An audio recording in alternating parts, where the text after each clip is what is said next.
Sim, claro. Muito obrigado. Boa noite, pessoal. Boa Obrigado. noite. Muito obrigado por virem aqui. Essa é a segunda vez que a gente faz uma palestra em português. A gente recebeu bastante pedido para isso e finalmente conseguimos colocar em prática. A gente continua com as palestras em inglês, às terças-feiras, primeira terça-feira do mês, e por enquanto o que aconteceu foi a última quarta do mês, a gente está fazendo em português. E a ideia para os palestrantes é a gente ter alguma palestra que a gente já tem apresentado em inglês e apresentar também em português. Excepcionalmente, a gente vai ver pela primeira vez esse tema em português. E terça-feira que vem vai ser a palestra em inglês. Então, se vocês gostarem e quiserem ver as duas versões, terça-feira nossa reunião teremos em inglês também, né? Eu vou falar de um assunto que eu estudei bastante, eu adorei estudar sobre isso e acho que eu aprendi praticamente nada. Porque é muita coisa que se dá para falar, muita gente defendendo, muita gente combatendo, mostrando um monte de coisa, mas o principal que eu vou querer chegar nessa parte aqui das crianças índigo sob uma visão espírita. Tem muita discussão fora da visão espírita, mas principalmente nosso amigo Divaldo Pereira Franco apresentou uma palestra, entrevistas com uma visão muito bem colocada sobre isso. Eu gostei demais. E é isso que eu quero ver se eu consigo compartilhar com vocês hoje. Então, para começar assim um pouco a nossa viagem, quantos de vocês aqui acreditam em reencarnação? Acho que todo mundo, né? Quantos de vocês acham que já reencarnaram na Terra outras vezes? E vocês acham que a primeira encarnação de vocês foi na Terra? Não. Então, a gente... interessantemente, no Livro dos Espíritos, que a gente estudou há poucas semanas, justamente o Allan Kardec fala, dificilmente a primeira reencarnação de alguém é na Terra. A gente, na hora que reencarna na Terra, a gente já teve algumas passagens em outros lugares. Então vamos dar uma avaliada primeiro nessa parte da reencarnação coletiva, antes da gente chegar no tema principal. Então eu vou ler um pouquinho dos textos, eu sei que vocês também sabem ler, né? Tais quais os indivíduos, né, a pluralidade das pessoas também retornam ao mundo. Então não só um indivíduo reencarna, mas um grupo de pessoas também reencarna. Isso eu peguei do livro A Caminho da Luz, do Emmanuel. Então a partir de reencarnações em grupo, reencarnações coletivas, eu quero ler esse texto do Livro dos Espíritos aqui, né? A gente faz todas as nossas existências aqui na Terra? Não todas elas. Algumas existências, they take place in many different worlds. E aqui em highlighted, né, is neither the first nor the last. Tipo, a nossa reencarnação não foi nem a primeira na Terra e nem vai ser a última na Terra ainda. Pelo menos é o que o Espírito da Verdade comunicou ao Allan Kardec, né? E outra pergunta, os espíritos que vêm desse mundo pela primeira vez, eles podem vir pela primeira vez depois de ter reencarnado em outros mundos? A resposta é sim, né? Tal qual nós também podemos acabar reencarnando em outros mundos. Então, muita história de alienígena, de que veio gente pra cá, sim, na minha cabeça não é que se isso existe ou não, na verdade isso é verdade. A única coisa que é um pouquinho diferente é que assim, não é uma nave espacial que pousou, tipo, não veio materialmente. Nós somos carne por enquanto, nossa essência na verdade é espírito. Então, a gente pode ter migrado espiritualmente de outros lugares aqui para a Terra. Então, existem vários exemplos literários de reencarnação em grupo. A gente recentemente leu o livro Sexo e Destino, do André Luiz, né? A gente leu no Book Club toda a série do André Luiz e o penúltimo livro chama-se Sexo e Destino. É uma história fantástica, assim, como todas essas histórias tem um monte de drama, mas você começa a ler, vai tentando entender, você acaba a primeira parte, você entendeu o que vai acontecer, assim, tipo, tem todo livro falando que na segunda parte começa, o livro pega fogo, e você vira e fala, nossa, mas como? Aí no final ainda por cima que fala, isso aconteceu por causa de fulano que reencarnou, até que o mentor de tudo aquilo vira e fala, bom, minha vez, deixa eu reencarnar também, né? Que eu faço parte desse grupo também. Então tem exemplos literários no próprio Espiritismo, que nem esse livro, Sexo e Destino, né? Quando eu estudei para a gente fazer a palestra sobre Francisco de Assis, os números mostram que ele foi assistido por 200 espíritos. Ele não reencarnou sozinho, tinha 200 espíritos preparados para reencarnar com ele, para ajudar na missão dele e o estabelecimento da ordem franciscana também, né? E a gente já estudou também no próprio livro dos espíritos por que tem tanta tragédia. Alguns espíritos, eles precisam ter a mesma expiação. Eles podem ter cometido o mesmo engano juntos. Mesmo não seja na mesma família, pode ser no mesmo grupo. Eles acabam reencarnando juntos e passando por alguma forma de expiação juntos, né? E tem até livros que não tem nada a ver com o espiritismo, tem um que se chama Reencarnação Coletiva, em português, né? E o nome em inglês é We Are One Another. É um livro interessante, confesso que eu não li o livro inteiro, né? Mas ele mostra a história de uma família que reencarna, reencarna todo mundo, e assim vai. Então não é uma exclusividade do espiritismo, né? A reencarnação em grupo. Alguns exemplos que no livro A Caminho da Luz, não sei se vocês lembram alguma coisa da parte de história, quando estudamos lá na escola, vocês ouviram falar dos fenícios, que eles eram muito bons navegantes na época dos romanos, né? Existem traços dos fenícios na Groenlândia. Acredito que os fenícios foram os primeiros europeus a chegarem, ou mediterrâneos a chegarem na América. Eles eram muito bons navegantes, né? Roma mandou em metade do mundo. O espírito de expansão romano era enorme, não tinha limites. Eles achavam que eles tinham dominado o mundo inteiro, pelo menos o que eles conheciam do mundo também, né? Os atenienses lá na Grécia amavam a arte, amavam a poesia, enquanto os espartacos, também na Grécia, vizinhos quase nas cidades-estado, adoravam a guerra. Parte deles era muito ali. Aí, muitos desses espíritos, pelo próprio livro A Caminho da Luz, mostra que esses fenícios, tão bons em navegação, eles reencarnaram principalmente em Portugal e também na Espanha, na época das grandes navegações. Por isso que um paizinho, que era um condado dentro da Ibéria, tão pequenininho, foi o primeiro europeu a chegar no Japão, dar a volta em volta da África, chegou aqui no Brasil, que era o povo português, né? Os atenienses, com toda a filosofia deles, deram toda a base da filosofia e ciência na época do iluminismo na França. Muitos deles eram espíritos reencarnados da época da Grécia, né? Da mesma forma, os espartas, eles reencarnaram na Prússia. Prússia, por exemplo, para vocês saberem, era parte da Alemanha. Um pedaço da Prússia agora é Polônia, mas a parte mais bélica da Alemanha, somente durante a época das guerras, era dos prussianos. Como parte no acordo do fim da Segunda Guerra, a Alemanha nunca mais poderia ter um estado chamado Prússia. Period. Né? Então, por isso que não existe mais a Prússia, né? E também, em outras literaturas, mostra que esses espartacos também estão na Rússia. E isso, para mim, até faz sentido. Eles são um povo bem guerreiro, digamos, né? E os romanos, Inglaterra. Aprenderam a expandir o resto do mundo. E o símbolo dos romanos era a águia. Você conhece algum outro país que, assim, gosta também de uma parte mais imperial, que o símbolo é a águia? Oh, interessante, né? Então continuamos reencarnando todo mundo junto, né? Então, com isso eu falei a parte que, e mesmo quando a gente reencarna em outro país, a gente acaba vindo pra cá, né? Não sei, tem alguma coisa a ver, né? Então, com isso eu comentei quando a gente reencarna na Terra. Todo grupo que reencarna ali na Terra.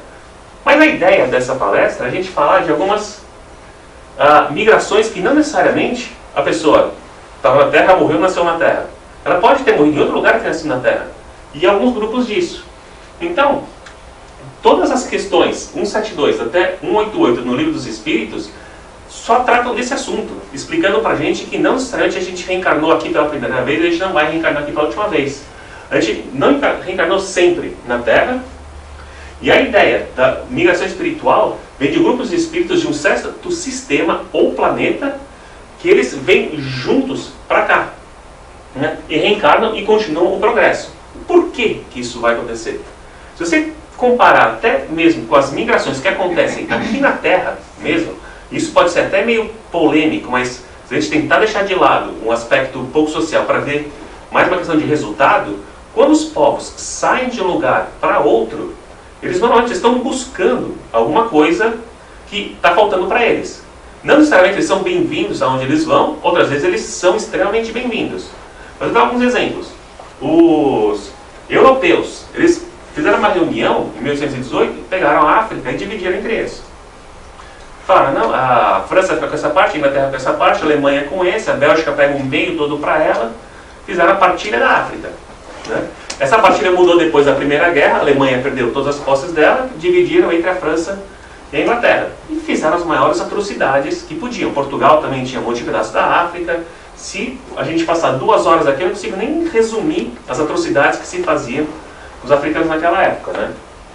Porém, toda a infraestrutura do continente foi construída pelos europeus. Angola, que é um país que foi colônia de Portugal por quase 300 anos, só foi independente, conseguiu independência em 1975. Muitos de vocês aqui já eram, não só nascidos, alguns ainda não, mas já tinham até ido para a escola e escrever o nome, né? Angola já era colônia, né? E só conseguiu independência pela Revolução dos Cravos em Portugal, derrubou a ditadura de Salazar, e daí os novos governantes falaram, não, agora as colônias vão ficar independentes. O que aconteceu? 15 anos de guerra civil, com todo mundo se matando. E toda a infraestrutura que existia em Angola foi destruída, exceto o que sobrou. O que sobrou, os prédios do governo, tudo construído por português. Depois disso, eles não construíram mais nada. Né? Então, assim, aquele absurdo que veio e aconteceu, que eles fizeram, humanamente não se fala, mas trouxe um certo progresso científico. Então, vamos pensar essa ideia. Nem sempre alguém que vem precisa estar moralmente evoluído para entrar em outro lugar. Mas não necessariamente essa pessoa vai ser completamente inútil. Deus não deixaria isso acontecer. Alguma razão teria para aquilo acontecer. Então, por exemplo, os europeus ajudaram demais a aprender a fazer infraestrutura. Não da melhor maneira. Não precisava ser desse jeito, eu acho. Mas eles ajudaram na África, ajudaram na América do Sul a fazer trem, por exemplo. A América do Sul não sabia. Ninguém sabia fazer trem. Os europeus que ajudaram a construir. E isso ajudou a ligar muita coisa. A gente já desaprendeu na América do Sul, mas... Né? Então vamos ver, no aspecto global, se a gente, entre países, entre a gente já vê os benefícios disso acontecer, vamos levar isso para uma coisa um pouco maior. Muitos dos primitivos, eles tinham já uma noção de que vinham de outros lugares. Essa foto aqui não parece um astronauta? Um pouco? Um desenho nas pedras? Né? Isso aqui é do livro Eram os Deuses Astronautas. Vocês já devem ter ouvido falar. Né? Então essa ideia de espíritos migrando não é só do espiritismo. Por exemplo, essa história do Eram os Deuses Astronautas, tem um monte de gente que combate, mas tem algumas coisas bem interessantes lá. Eles chamam de The Chariot of Gods. Né? Eram os deuses astronautas. Onde tem, inclusive, uma hipótese registrada de que muito da humanidade veio dos astronautas que vieram de outro mundo. Né? Mas assim, a ideia deles é que veio uma nave e pousou. Mas é que nem, novamente, explicar para um índio como você cria uma oca. Né? Como você cria um prédio. Você vai pegar uma oca e vai pôr em cima da outra, é um prédio. Se você fizer isso, vai cair. Então, o que os caras entendiam, ou lembravam, é que assim, veio de outro lugar. Como veio de outro lugar? Deve ter vindo de nada, deve ter vindo do corpo.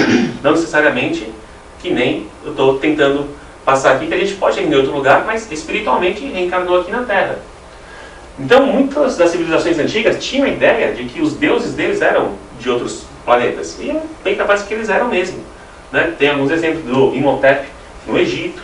E os faraós acreditavam que realmente metade deles era divina. A mãe era virgem e quem fecundava a mãe de um faraó era um deus. Né? E pode ter vindo de muito longe. Algumas outras histórias sobre vindo de outros planetas. Vocês já ouviram falar de uma religião chamada Cientologia? Quem já viu Tom Cruise na TV, por exemplo, né? Ele é bem ativo em relação a isso. Né? E essa foto foi tirada para mostrar bem o que eles acham. Então existia um tirano, que era o ditador das galáxias, chamado Xenu, ou Zino, que nem eles pronunciam. Né? E de acordo com a história da Cientologia, 75 milhões de anos atrás, esse Xenu, ele trouxe bilhões de pessoas para a Terra. Ele expulsou de onde estava, né, em aviões que pareciam uns DC-8s, né, ele até desenhou como seriam os aviões, né, e soltou em vulcões esses espíritos. Né, eles acreditam que realmente eram com os espíritos. E eles soltaram uma energia que eles chamam de titãs, que vão se juntando, conectam no corpo, e a ideia é que você, por purificação, vai se livrando desses titãs. ou para outros, karma. Né? Então eles usam o nome de ficção científica, que é a língua que eles falam, para falar uma coisa que assim, soa até uma comédia. Eles realmente, é uma religião que acredita que tinha um imperador galáctico do mal, que mandou um monte de espírito ruim para a Terra. Mas o que eu estou mostrando é assim, não é só gente que acha que veio, espíritos para a Terra. O pessoal da cientologia também vem. Né? Então, vamos falar de algumas outras migrações que realmente dentro do espiritismo já estão bem aceitas. Você já ouviu falar do livro Os Exilados de Capela? Sim. Eu acho que a gente leu no Book Club esse livro, né? É um livro escrito por Edgar Armand e é um tema que assim, é discutido, combatido e defendido demais. O Divaldo, numa das palestras dele, ele fala muito de capela. Numa outra palestra ele fala, capela ou seja lá onde for, porque eu estou de saco cheio do pessoal ficar discutindo esse assunto. Mas que veio de outro lugar, veio. Então vamos chamar de capela. Então primeiramente, por que tem tanta discussão? Capela não é um planeta. Na verdade, Capela é um sistema, né? De 2 estrelas. Na verdade, é um sistema a 42 anos-luz da Terra e que acredita-se que a vida em algum grau seja parecida com a da Terra. Far from being identical. Tipo, eles podem ter 6 dedos, por exemplo. Talvez eles não tenham 3 braços, né? Mas de alguma forma existe semelhança entre o povo de Capela e a Terra. Então ela é formada por 2 estrelas gigantes, né? Uma 9 vezes e outra 12 vezes maiores do que o Sol, e algumas outras estrelas menores. Então é um sistema, não é um planeta lá. Para quem você tem nessa foto o tamanho do Sol aqui, e aqui a Capela menor e aqui a Capela maior, né? E por aí devem ter alguns planetas, né? Então o Espiritismo aceita a ideia de que alguns espíritos migraram de Capela para a Terra há aproximadamente 4.000 anos. Alguns falam até 6.000 anos, outros falam a mais. E, como eu vou passar um pouquinho aqui, foi a Era de Leão quando isso aconteceu. Segundo os indianos separaram algumas dessas migrações. A próxima, todo mundo já ouviu falar que está para acontecer a Era de Aquário, né? A Era de Aquário é a migração que já está acontecendo, que a gente vai chegar no tema principal. Então, de acordo com Emmanuel, a Caminho da Luz, Capela chegou a um período de evolução que não comportava mais alguns espíritos rebeldes, que insistiam, embora fossem já muito evoluídos intelectualmente junto com o resto do planeta, moralmente eles estavam atrapalhando o progresso daquele planeta, ou daqueles planetas do sistema de Capela. Vou usar um termo, o Jesus deles conversou com o Jesus nosso e falou, bom, está na hora desse pessoal aqui sair, né? E Jesus falou, manda para cá, que o povo aqui está extremamente primata ainda.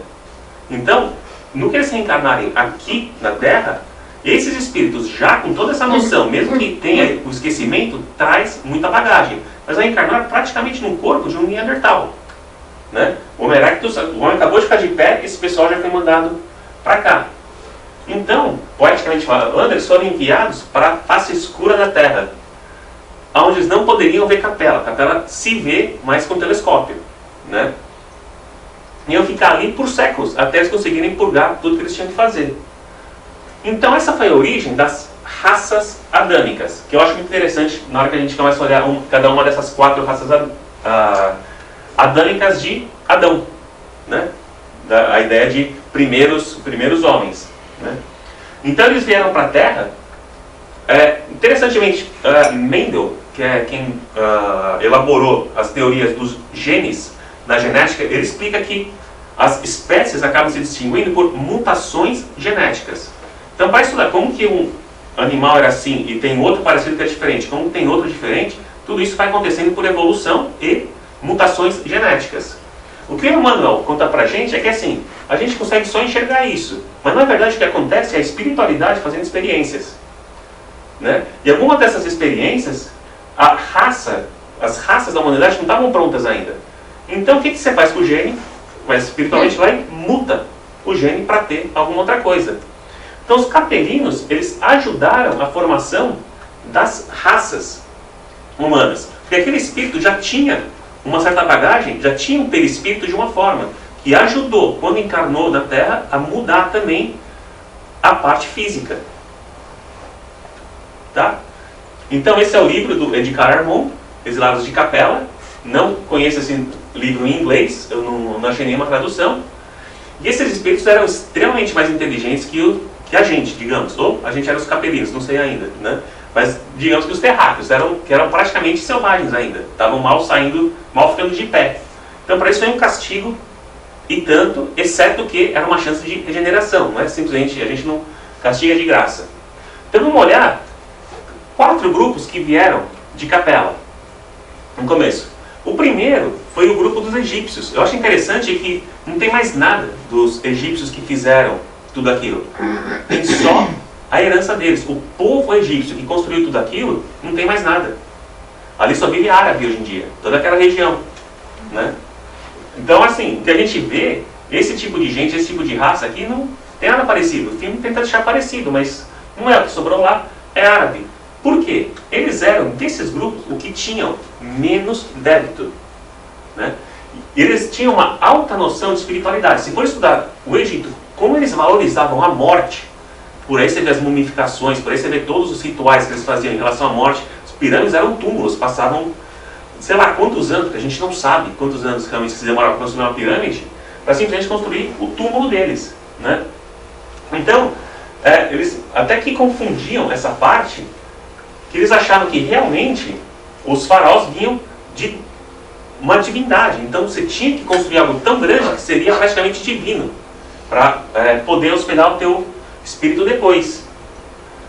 E a civilização egípcia teve muita crueldade. Novamente, quem veio para cá não era santo, senão não precisaria vir para a Terra, mas ajudou demais a criar o conceito de civilização. A primeira civilização, e construíram coisas que até hoje a gente não sabe explicar como eles construíram. Então existe muita teoria de que veio gente de outro planeta e tal, que a gente vê que realmente veio de outro planeta, mas basicamente reencarnaram aqui na Terra.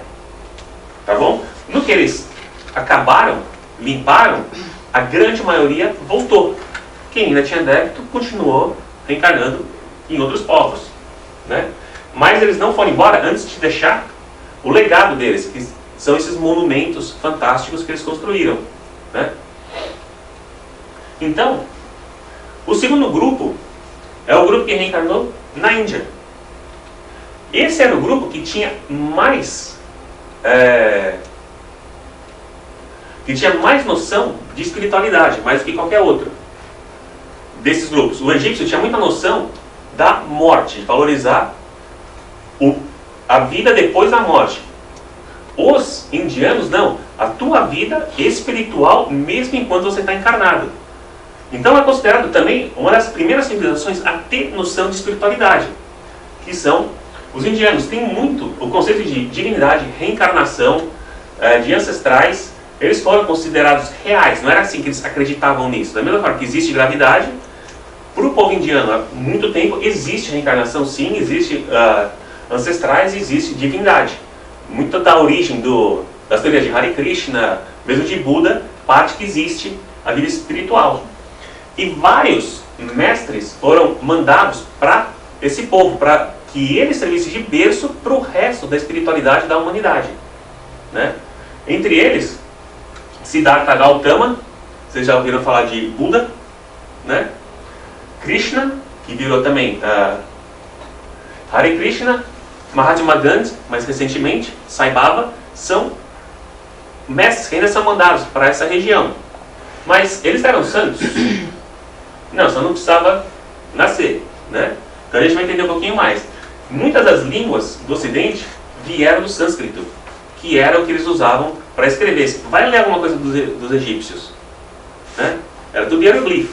Não tem nada que evoluiu do hieroglífico para as linguagens atuais, enquanto todas as outras escritas das outras línguas derivaram do sânscrito, que é uma coisa que eles trouxeram de lá. However, né, eles não eram santos, né? O que aconteceu? Eles tinham débitos, senão não precisava vir para a Terra, ficariam lá. O maior problema deles, eles eram too proud, esse era o principal débito que eles precisavam resolver aqui na Terra. Então, enquanto eles traziam toda essa espiritualidade, eles tinham algo a resolver ainda. E o resultado de que eles ainda não eram perfeitos é que eles criaram o regime das castas, que ainda é considerado, pelo menos pelos ocidentais, um absurdo. Você nasce na casta, você morre na casta. O que não faz muito sentido, porque se você acredita em reencarnação, você acreditar que você vai reencarnar na mesma casta sempre, é meio desilusão. Né? Se você é de uma casta que você está humilhando alguma outra, na próxima você vai estar em outro lugar. É o único jeito que você tem de crescer, né? E passar por isso. Né? Então isso é o resultado dos sentimentos mais negativos que eles trouxeram de Capela. E por conta disso é que a gente ainda tem tanto indiano na Terra. Eles não conseguiram ainda passar pela parte do orgulho. Eu acho que é muito difícil você eu pegar e falar assim, povo indiano é tudo assim. Não. A gente sabe algumas características comuns de alguns povos. A gente sabe alemão, disciplinado. Inglês, pontual. Brasileiro, piadista e alegre. Argentino, né? E indiano, eu convivo muito com eles. Qualquer um do software convive bastante com eles. Vocês podem ver que, por exemplo, chinês, até africano, eles adotam um nome ocidental. Indiano não tem essa. Né? A gente que entende o nome deles. Se eles falam o nome deles, mesmo que seja desse tamanho, e fica olhando para vocês para não se repetir. Quando a gente... Mas assim, aqui tá, não estou generalizando. Isso é para mostrar que eles não se acham abaixo de ninguém. Por qualquer motivo, não tem por que se achar. Né? Mas não se acha abaixo de ninguém. Né? Mas o excesso de orgulho ainda segura muito deles por aqui. Né? O problema é que eles preferem ignorar que eles vão reencarnar em todas as castas. Se eles estão aqui em cima, vão reencarnar lá embaixo, caso eles mereçam passar por isso. Aí teve um grupo, que é o chamado grupo de Mediterrâneo e Indo-Europeu. Né? Então, o grupo ali da Índia e outros saíram migrando para cá. Muitas das teorias da humanidade diz que a grande parte do povo da Europa migrou da Índia. Né? Esse grupo basicamente virou e falou assim, the hell is spirituality, I don't care. Não é que assim eles não acreditavam, eles acreditavam que não existia. Né? Vieram de Capela, extremamente rebeldes, novamente, extremamente inteligentes, mas um dos povos mais rebeldes. Né? Historicamente começou na Pérsia e foi espalhando, é o que chegou na Europa, mas como eles não tinham a parte do orgulho, quando não tinha a parte de espiritualidade, eles não tiveram problema nenhum em se misturar com os primatas. Então foi desse povo que migrou de Capela, é o que mais ajudou em relação a criar uma raça, porque ele misturava com os outros. Os outros povos ficaram muito entre eles mesmos. E esse povo foi o que foi espalhando. Né? Então, os primeiros povos desse grupo a terem alguma noção de espiritualidade foram os celtas. A gente está falando de já... Allan Kardec foi um celta. Né? Ele era um dos... Esqueci agora a palavra em português. Exatamente, era um druida, lá no que hoje é a França, né? Que era a Gália, né? Que era um dos povos celtas. Interessantemente, esse povo foi o que desenvolveu e virou a civilização ocidental e todas as raças brancas. Né? O berço das raças brancas não existia. Como é que de repente, tão escuro, ficou-se branco? A gente vai de novo para as mutações genéticas, que é basicamente o corpo tomando a forma do espírito que está entrando nele. Muitos deles de Capela, e se misturando com os primatas, gerou o que é muito os povos do norte. Né? Então os povos nórdicos era um grupo principal, onde incluía os germânicos, os eslavos também, os espartanos na parte da Grécia. Um outro grupo que são os latinos, né, da parte da Itália, a parte da Ibéria, os francos, que é onde virou a França também, os gregos de Atenas, que eram mais focados no desenvolvimento sociocultural. Até aqui, nenhum dos dois era muito de espiritualidade. Então aqui a coisa era ciência e aqui a coisa era militar, defesa. Mas os dois vieram do mesmo grupo de Capela. E o último, um povo muito interessante, o povo hebreu. Alguém já ouviu falar uma história de que assim, falaram que criou um homem e tal, daí ele foi expulso do paraíso e que tinha que ganhar o pão. Você já ouviu falar uma história dessa? De, assim, de ter sido expulso do paraíso? Se chamava Adão, a esposa dele se chamava Eva. Né? Então, basicamente, o que o Espiritismo explica disso é que esse grupo, de todos, ele era o mais evoluído em termos de religiosidade. Porém, era de todos o mais orgulhoso. E continua ainda muito desse orgulho. Assim, o povo judeu, com tudo que passou, ainda tem muito orgulho dentro de si. Não é orgulho de ser judeu. Estou falando da parte negativa de você ser muito orgulhoso, né? Eles realmente não gostavam da ideia de ter sido enviado para um mundo menos evoluído. Mas onde eles estavam lá, no que nessa palestra estamos chamando de capela, não tinha mais lugar para isso, não. Eles podiam ter muita religiosidade, mas eles tinham que zerar a dívida deles com o orgulho. Então, teve que vir aqui para a terra. Moisés foi o principal líder enviado para eles, tanto que onde Moisés foi educado? Onde que ele acabou crescendo? No Egito. Não no meio deles. Ele era um judeu, mas foi educado no Egito para ter toda a noção da vida após a morte, principalmente, né? E de educação em geral. Então ele foi educado como um faraó, né? Isso foi parte da tarefa de preparação desse grupo dos judeus.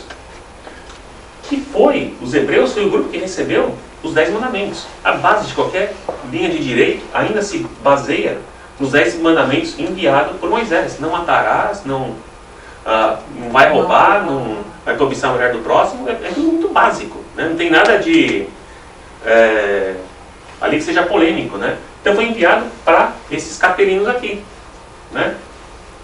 Então a noção deles de paraíso, anjo decaído, anjo expulso do paraíso, Lúcifer, muito bem da memória visual que eles têm lá da intuição de quando eles foram expelidos de capela. Então, o que eles achavam assim, fui expulso do paraíso, o melhor que ele conseguiu descrever foi isso. O que provavelmente aconteceu, pelo que a gente está aprendendo aqui no Espiritismo, é que veio desse outro mundo muito mais evoluído para um planeta muito menos evoluído, e para os hebreus muito menos ainda. Então eles tiveram essa noção de que foram expulsos do paraíso. Para daí, o que? Ganhar a vida com o suor, né? Com o suor do trabalho. Nada mais justo do que ganhar a vida com o suor do trabalho, né? Para a gente é isso, né? Então foi o primeiro grupo a abraçar a ideia de um Deus apenas, mas devido ao orgulho dele, eles nunca aceitaram se misturar com outros. E até hoje, assim, para haver mistura entre judeu e não judeu, a gente sabe que não é algo tão automático. Muitas famílias só querem que a coisa fique entre eles. A gente conhece gente, a Tânia, casada com um judeu, e ela mesma pode ser testemunha de que tem algumas partes lá que não vão aceitar que se misture, né, com não-judeus. E por isso, por conta disso, já que eles não aceitam resolver alguns desses problemas, eles têm que passar por algumas dos desafios mais complicados. O interessante é que eu falo, eles, quando nós somos espíritas, né? A gente pode ter sido já muito judeu, a gente pode ter sido já muito indiano, e estão apenas agora tentando resolver outros débitos aqui com, digamos, mais parecido com os indo-europeus, né? Mas digamos, esse povo que reencarnou, que veio de capela como hebreu, que pode ter sido a gente também, ainda vai precisar resolver algumas partes até que eles possam voltar lá para a parte deles, né? Por causa da teimosia deles, eles ainda vão ficar aqui evoluindo e reencarnando aqui na Terra, até eles resolverem a teimosia deles, né? Tem alguns exilados que já voltaram para a capela. Na verdade, sim, os egípcios, praticamente todos. E tem um livro que eu li que se chama O Crepúsculo dos Deuses, de um escritor chamado Robson Pinheiro. Esse escritor ele é meio polêmico no mundo do espiritismo, porque ele não é espírita puramente. Ele coloca muita coisa de Umbanda nos livros dele, né, que não é a ideia do espiritismo. Quando você fala espiritismo, é uma coisa, Umbanda é outra coisa. Ele gosta de escrever nos dois, então, muitas vezes, vê que o espiritismo tem resistência em relação a ele. Porém, quando eu li a contracapa desse livro, que contava como alguns capelinos estavam voltando, eu falei, ninguém está vendo? Eu vou ler. Senão a gente fica tão proud quanto esses grupos que não estão evoluindo. Não, muito bem colocado, né? Muito bem colocado. Então, o livro mostra assim, eles numa sala de controle, num dos sistemas de capela, tentando achar alguns dos terráqueos e vendo como eles poderiam vir aqui na Terra, porque alguns do que estão aqui na Terra já era tempo de voltar lá para a capela. E nesse livro, uma das partes interessantes é que mostra como que alguns desses rebeldes foram até os responsáveis por 9/11, né? Mas teria que ler quase 300 páginas para chegar nessa parte, né? Não vou contar o final caso alguém queira ler. Então, a Terra, tal qual Capela evoluiu e estava na hora do pessoal sair para algum outro lugar que estivesse atrapalhando a evolução, Allan Kardec já disse no último capítulo da Gênesis que a Terra também vai passar por isso, né? A gente vai deixar de ser o planeta de provas e expiação para ser um mundo de regeneração. E os espíritos que são mais compatíveis vão ter o mesmo destino dos capelinos. Vão achar alguns outros mundos onde eles possam contribuir. E eles, a gente incluso, né? Caso a gente resolva a nossa parte, vamos transferido para outros mundos que a gente possa cooperar enquanto a gente resolve os nossos débitos e para de atrapalhar o crescimento da Terra. Quando que isso vai acontecer? Sempre tem datas, jogam para frente, já foi 2012, já foi 2052. Porque a gente tem noção de que isso vai acontecer durante a nossa encarnação, né? Ou durante essa encarnação, mas a gente pode não estar aqui, não estar necessariamente aqui. A ideia de que espíritos de outros lugares reencarnam na Terra tá aceita para vocês? Uhum. Então tá.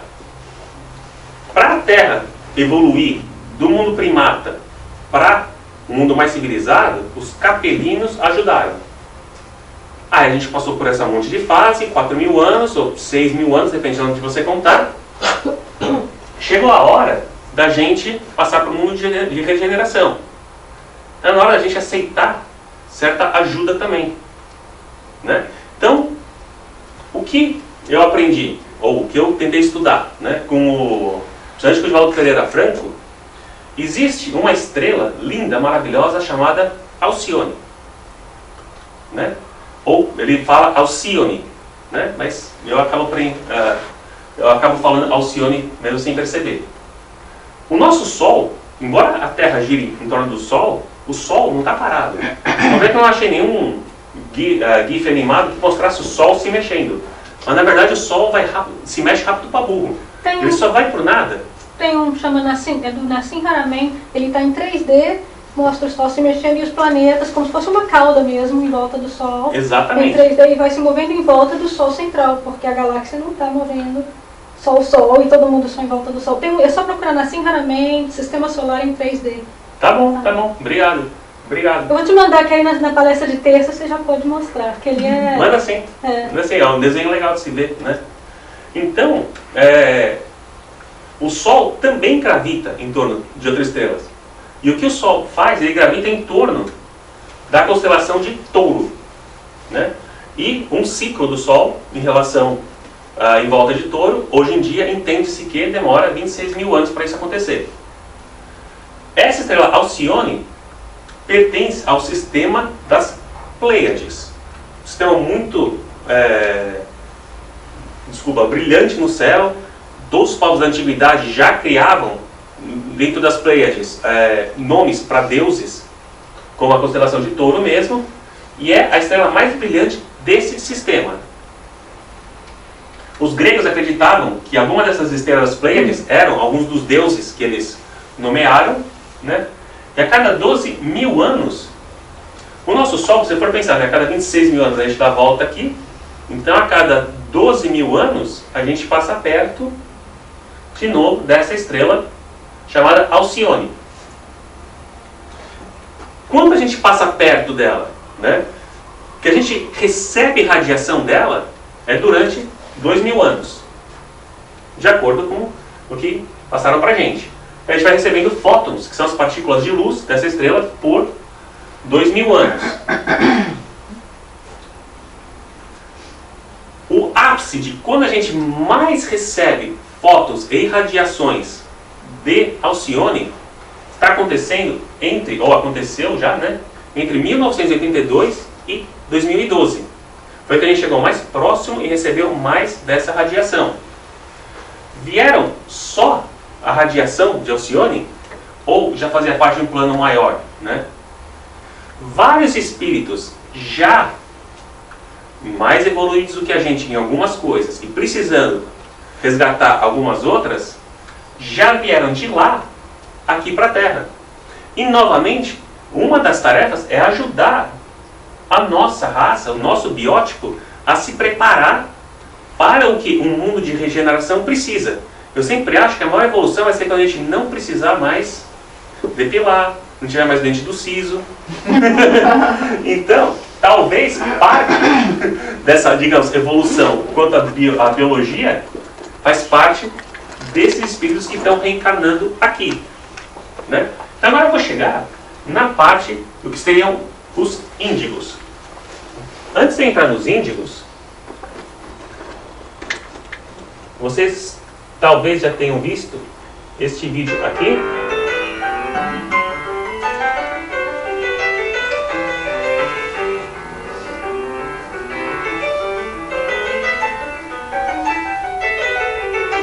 Quantos anos ele tem? 4. Tem 4 anos de idade. Tem gente aqui que toca piano aqui na sala. É fácil isso? Não, né? Não? Invocado?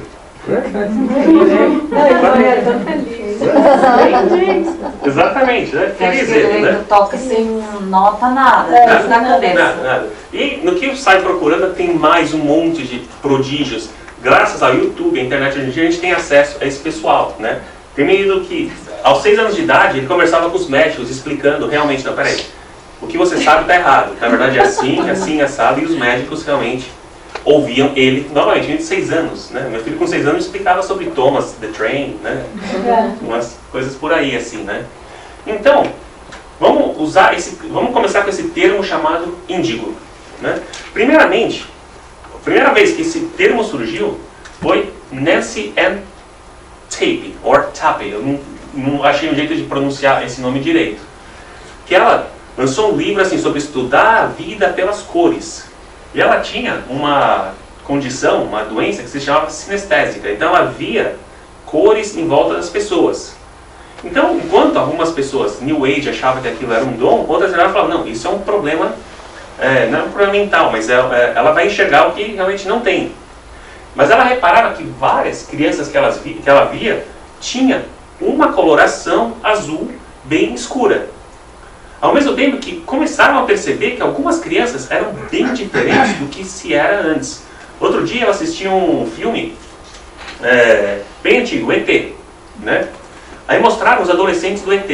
Eu olhei e falei, é completamente diferente de hoje, mas assim, completamente, você vê o que eles faziam, o que eles achavam engraçado e o que se faz hoje é muito diferente para um espaço razoavelmente pequeno de tempo, né?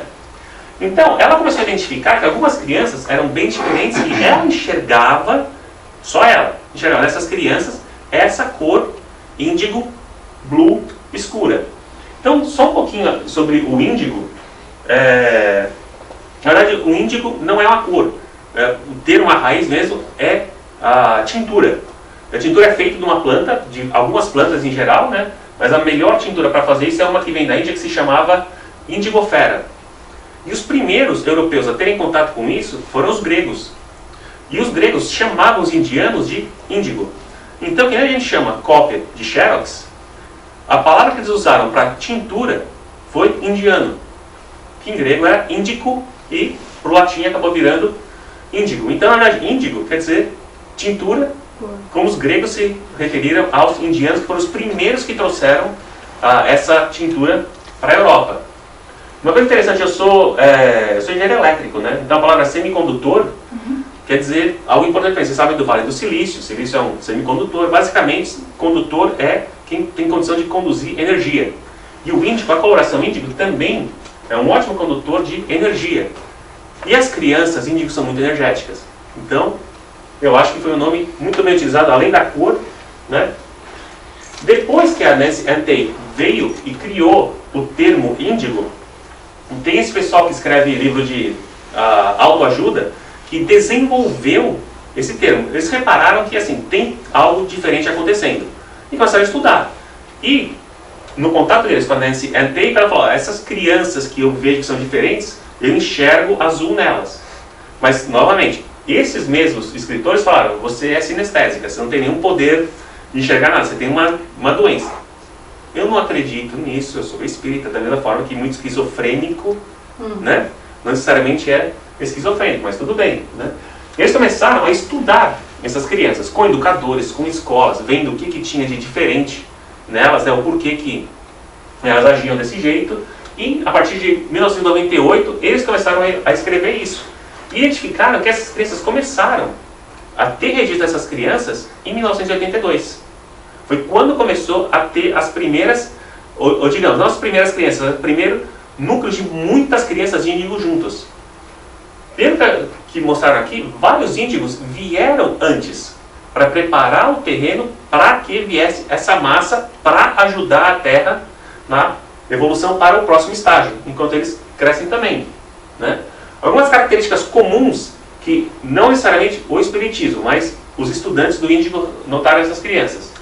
Elas não aceitam o método de educação comum, que é sentar na escola enquanto a professora fala, você obedece, né? Normalmente elas são bem irrequietas. Autoridade, porque eu disse, não existe isso. Normalmente são mais pensam bastante em si, né? E se você falar alguma coisa sem explicar, não faz muito sentido. Ela vai continuar tentando que você explique para ela o que é, né? E ela vê muitas coisas diferentes. E as outras pessoas acham que elas são estranhas, porque elas veem as coisas de outro jeito, né? São considerados weirdos. Onde Austin é um paraíso para eles, né? São curiosos, né? Ganham um brinquedo e quebram o brinquedo, mas na verdade não é porque eles têm espírito destrutivo, é que quer entender como funciona aquele brinquedo e perde o interesse em seguida e já vai para outro, né? O nível de atenção que eles conseguem manter é muito pouco. São inovadores, são artísticos. Virar para eles e falar, vai fazer porque eu te disse, você acha que vai acontecer, mas não vai acontecer, né? A gente que tem criança sabe que algumas delas não aceitam isso. E a história de que nem funcionava comigo antes é, espera até seu pai chegar, né? Para eles não tem diferença, eu espero, e aí, né? Vamos ver, né? Não tem tanto medo assim, né? Muitas dessas crianças são, hoje em dia, diagnosticadas como déficit de atenção, déficit de aprendizado. Por quê? Porque elas são inquietas, porque elas são agitadas. Existem crianças hiperativas? Existem. Toda criança hiperativa é índigo? Não. Mas se você coloca todo mundo no mesmo saco e dá Ritalina para todas elas, você está bloqueando essa evolução, está bloqueando o crescimento. O Divaldo ele coloca que esse remédio, a Ritalina, é a droga da obediência. A criança não fica dócil, ela fica obediente. Ela não fica boazinha, ela fica calma. Mas por dentro, a coisa está fervendo. Sabe se é um índigo? Está fervendo todo lado, só não tem força para reagir. Então, elas não gostam de esperar na fila. Eu acho que todo mundo é índigo nesse ponto, né? Você achar alguém que vira e fala, não, nossa, esperar na fila também, né? Mas assim, na verdade essas pessoas ficam realmente muito tensas quando está na fila.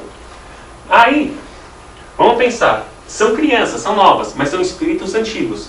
Então se qualquer parent aqui acredita que a criança é índigo, primeira coisa, você não pode também acreditar que essa criança é uma reencarnação de alguém da tua família que veio de novo. Essa criança veio de outro planeta. Então se você acha que assim, esse espírito é um velho conhecido meu, que reencarnou comigo, aí não pode nem ser índigo. É uma coisa ou outra, não dá para ser as duas coisas. Por quê? Primeira migração de massa de gente que está acontecendo agora. Os índigos, pelo que a gente estudou, não reencarnou de novo na Terra ainda. Eles estão vivinhos dando um baile na gente aqui, né? Como é que se faz?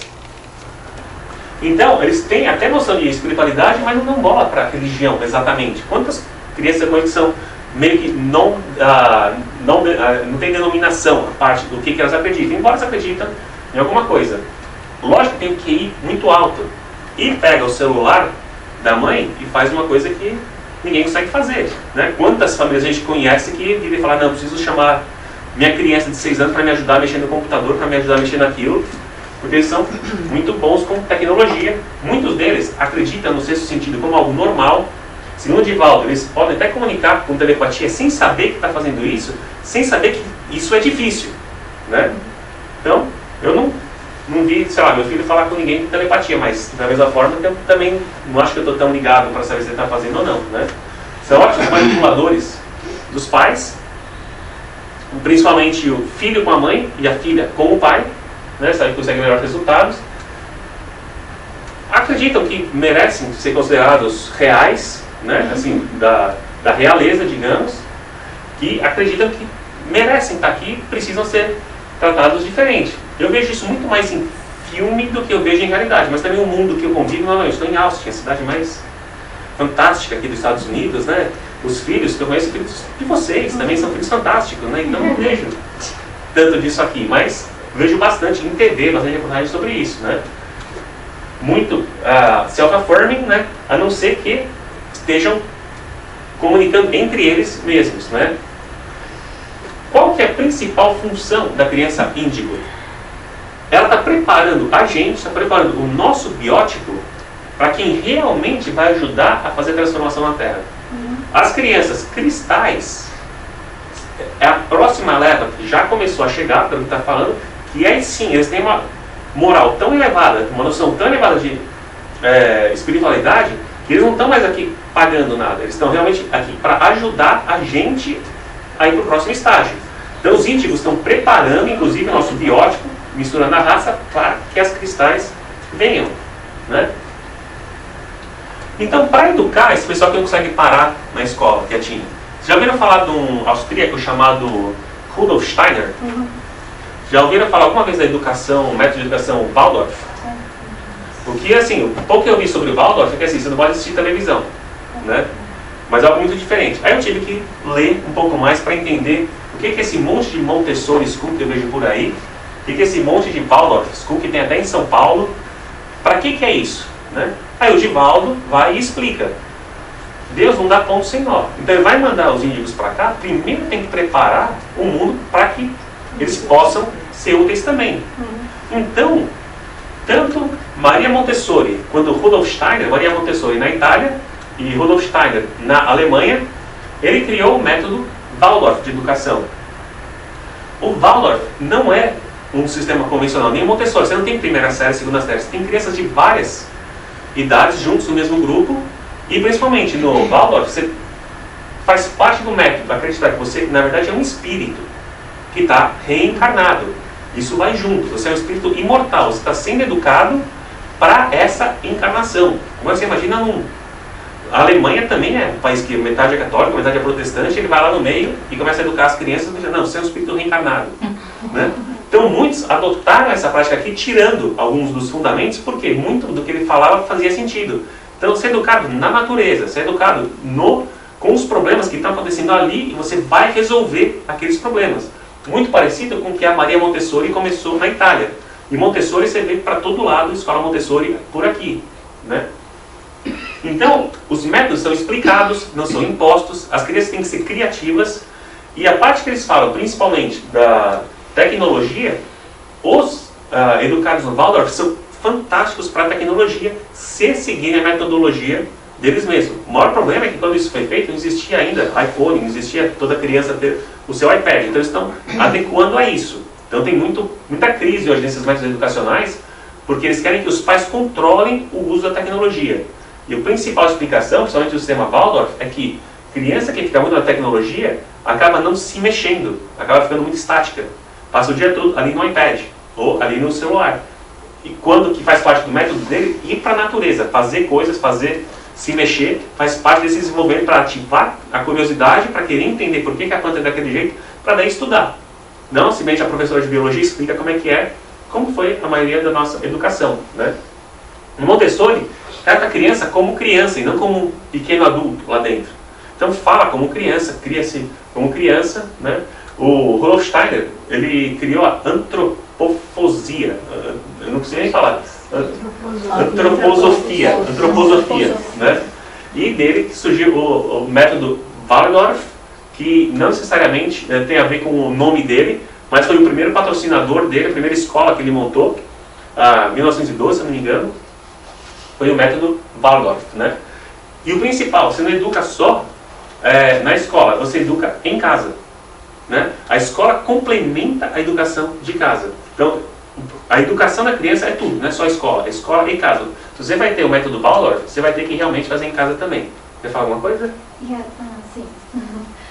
O Steve Jobs não deixava os filhos, né, terem um iPad, né? Então, ele é um dos primeiros índigos, né? Ele é um dos primeiros índigos. E um dos índigos mais famosos hoje em dia, assim, que vai bem com tecnologia, né, que desenvolve, a gente vai ver alguns tipos de índigos aqui também, que eu vou mostrar daqui a pouco. Tem 4 divisões, né? E o Steve Jobs é uma dessas divisões. O maior grupo Desses índicos que vieram, interessante que Capela vieram 4 grupos também. Agora os índicos têm 4 grupos também. Primeiro é chamado de humanistas, né? Fisicamente eles são maiores, né? São grandes, mas são razoavelmente dóceis, né? O segundo grupo são os artistas, terceiro os conceituais e quarto os catalistas. Isso aqui não é coisa do espiritismo. A parte do espiritismo principal é dizer que esses espíritos não estão aqui por acaso. É a conexão que vem principalmente de Alcione, que vieram para cá. Os humanistas, o lema deles é um mundo, um povo. Eles têm um senso de justiça, eles podem ser os promotores. Hoje em dia a gente tem muito promotor jovem, presidente desse país, por exemplo, muito jovem presidente, né? O presidente, se educado corretamente, vai ser um ótimo advogado.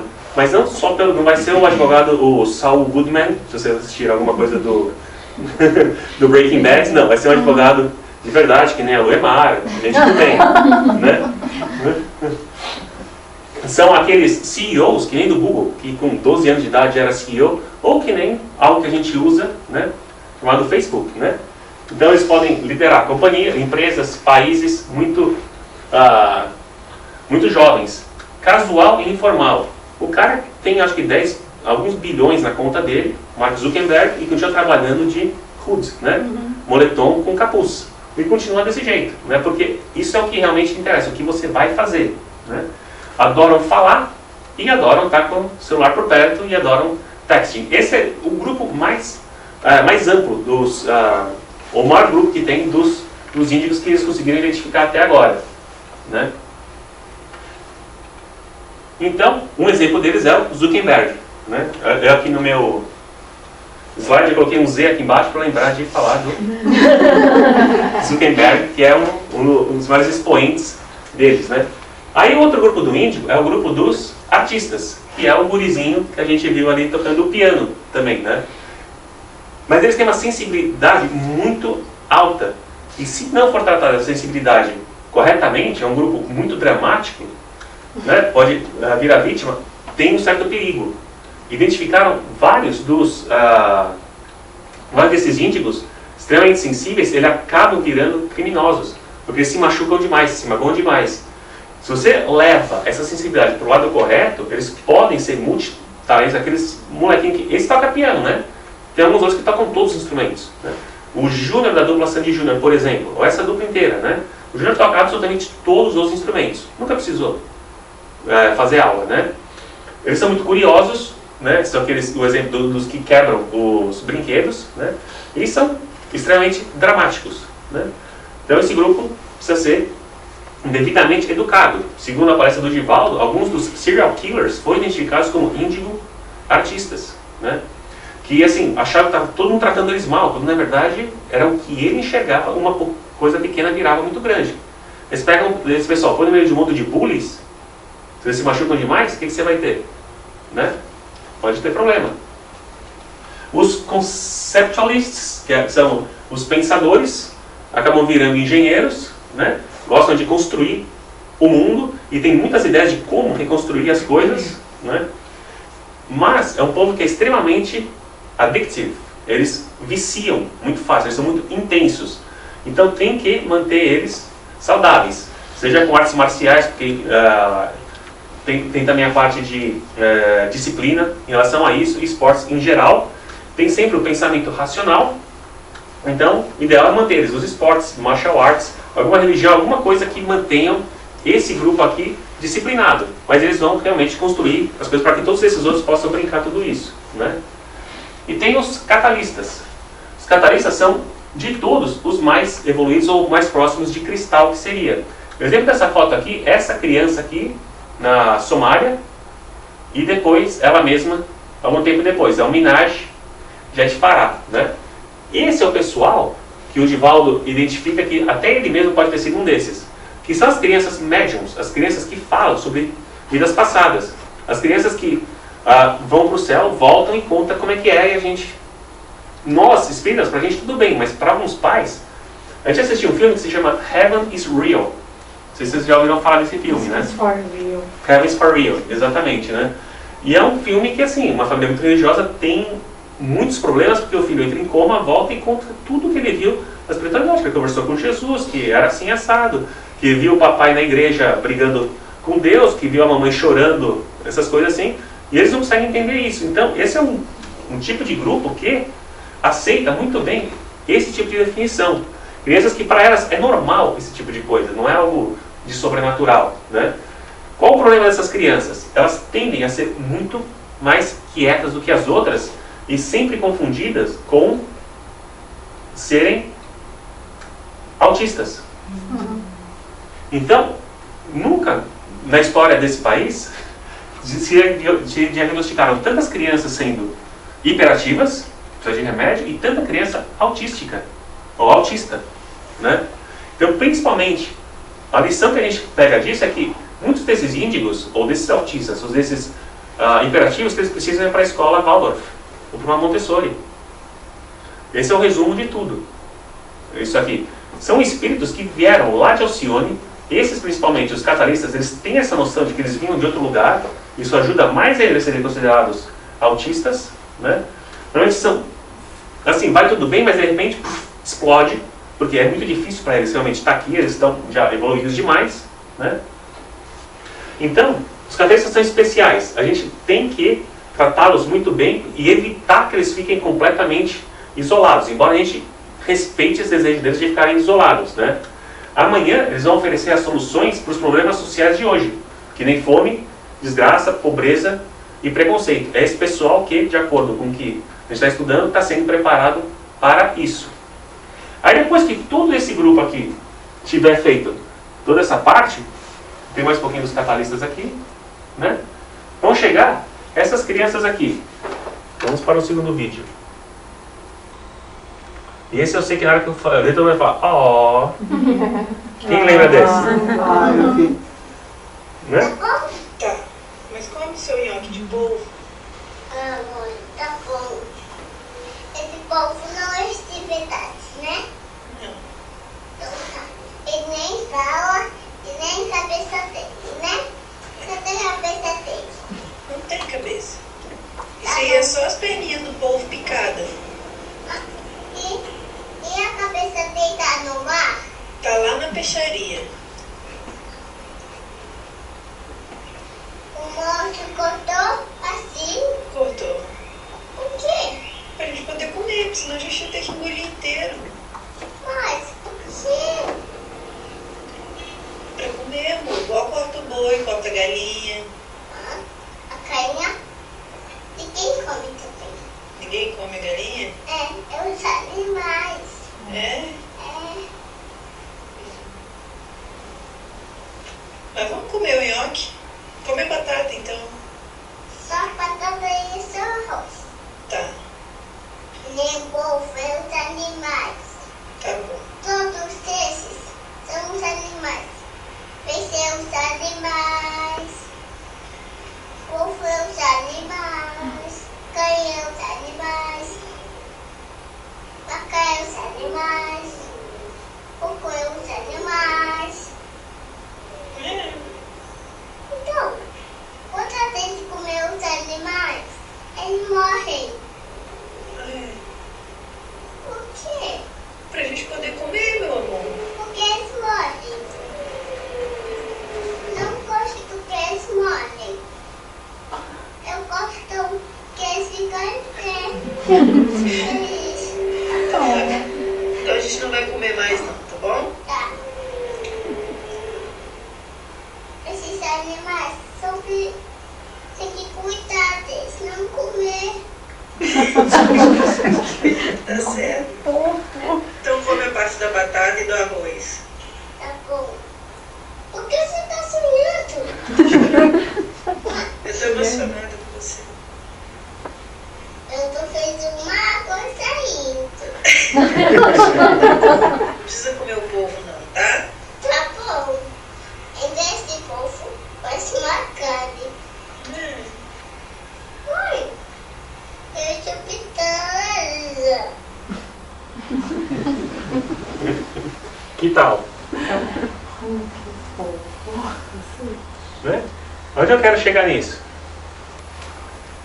Esse pessoal... Tá? Opa! Tá bom?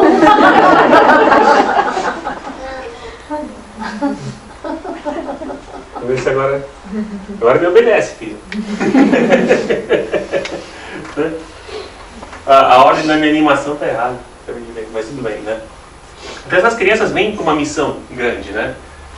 Os espíritos rebeldes vão ser exilados daqui quando esse pessoal começar a chegar com a preparação intelectual, né?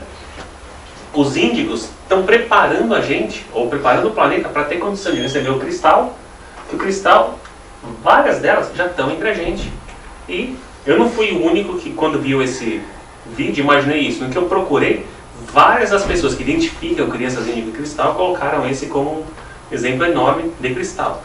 Não que, assim, vocês sabem que eu sou vegetariano, alguns de vocês sabem, não que eu estou querendo fazer propaganda, mas você vê como dessa criança não faz sentido nenhum. Mas como assim morrer pra gente comer? Não faz sentido nenhum, eles têm que viver.